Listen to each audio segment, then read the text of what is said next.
नमस्कार। आज के इस ब्रीफिंग में आपका स्वागत है। आज हम 5 फरवरी 2026 की 3 बहुत बड़ी डेवलपमेंट्स पर बात करने वाले हैं, जिन्होंने टेक्नोलॉजी, हेल्थ और स्पोर्ट्स की दुनिया में हलचल मचा दी है। तो आज हम क्या-क्या देखने वाले हैं? सबसे पहले, भारत के किसानों के लिए एक नया एआई सिस्टम, फिर एक जानलेवा जहर का एक नया इलाज और आखिर में टेनिस की दुनिया में बना एक नया इतिहास। तो चलिए शुरू करते हैं। हमारा पहला टॉपिक है खेती किसानी से जुड़ा हुआ। हाल ही के यूनियन बजट में एक बहुत बड़ा ऐलान किया गया है, जिसका मकसद है आर्टिफिशियल इंटेलिजेंस की मदद से भारत के किसानों की जिंदगी बदलना। सवाल ये है कि क्या एआई सच में भारतीय खेती में क्रांति ला सकता है? खैर, सरकार का तो मानना है कि जवाब हाँ है, और इसे मुमकिन बनाने के लिए उन्होंने एक नया प्लेटफॉर्म भी पेश किया है। तो चलिए इसे थोड़ा और समझते हैं। इस प्लेटफॉर्म का नाम है भारत विस्तार, यानी virtually integrated system to access agricultural resources.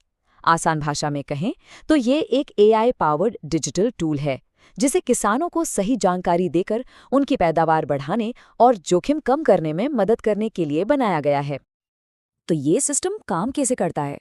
ये किसानों के डेटा को Indian council of agricultural research यानी ICAR की बेस्ट प्रैक्टिसेस के साथ जोड़ता है।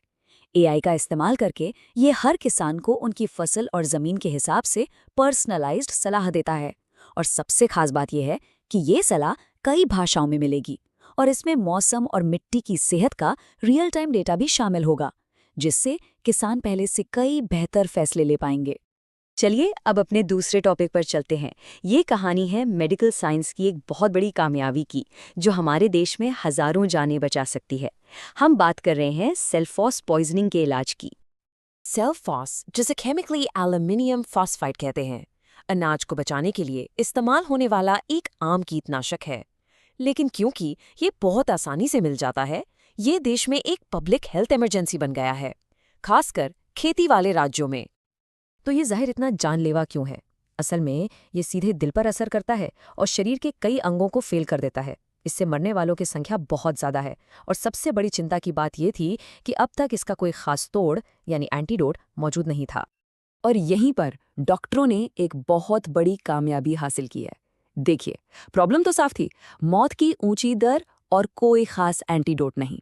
और सोल्यूशन है एक थेरेपी जिसका नाम है इंट्रावीनस लिपिड इमल्शन या ILE। इस थेरेपी के इस्तेमाल से सल्फोज पॉइजनिंग से होने वाली मौतों में भारी कमी आई है। सबसे ज़रूरी बात यह है कि ILE सस्ता भी है और आसानी से उपलब्ध भी। ये सरल और कम लागत वाला इलाज एक बहुत बड़ा मेडिकल ब्रेक थ्रू है। ये उन हजारों लोगों के लिए एक नई उम्मीद लेकर आया है, जिनकी जान इस खतरनाक जहर से खतरे में थी। और अब हमारे आखिरी टॉपिक के लिए चलिए स्पोर्ट्स की दुनिया से आई एक ऐतिहासिक जीत का जश्न मनाते हैं। बात हो रही है 2026 ऑस्ट्रेलियन ओपन की। मेलबर्न पार्क में हुआ इस साल का टूर्नामेंट इसका 114वां एडिशन था। इसका एक लंबा इतिहास रहा है और इस साल एक नया अध्याय लिखा गया है। मेंस सिंगल्स फाइनल में स्पेन के कार्लोस अल्कराज ने सर्बिया के नोवाक जोकोविच को हराकर अपना पहला ऑस्ट्रेलियन ओपन खिताब जीता। ये उनका कुल मिलाकर 7वां बड़ा खिताब था। लेकिन जो बात इस जीत को सच में ऐतिहासिक बनाती है, वो है उनकी उम्र। कार्लोस अल्कराज ने ये कारनामा सिर्फ 22 साल की उम्र में कर दिखाया। इस जीत के साथ अल्कराज इतिहास के सबसे कम उम्र के खिलाड़ी बन गए हैं, जिन्होंने करियर ग्रैंड स्लैम पूरा किया है। अब जो लोग टेनिस को ज्यादा फॉलो नहीं करते, उन्हें बता दूं कि करियर ग्रैंड स्लैम का मतलब है अपने करियर में 4 बड़े tournament, Australian open, French open, Wimbledon और US ओपन जीतना। आज की इस पूरी जानकारी का सोर्स 5 फरवरी 2026 की UPS क्रक्स की सामग्री थी। तो आज हमने 3 बहुत अलग अलग फील्ड्स की 3 बड़ी कहानियों को कवर किया। अब आपके लिए एक सवाल है, आपको क्या लगता है इनमें से कौन सी खोज अगले 5 सालों में सबसे बड़ा असर डालेगी? किसानों के लिए AI, जानलेवा जहर का इलाज, या फिर स्पोर्ट्स में बना ये नया रिकॉर्ड? इस पर जरूर सोचिएगा। आपसे अगली बार मिलेंगे। देखने के लिए शुक्रिया।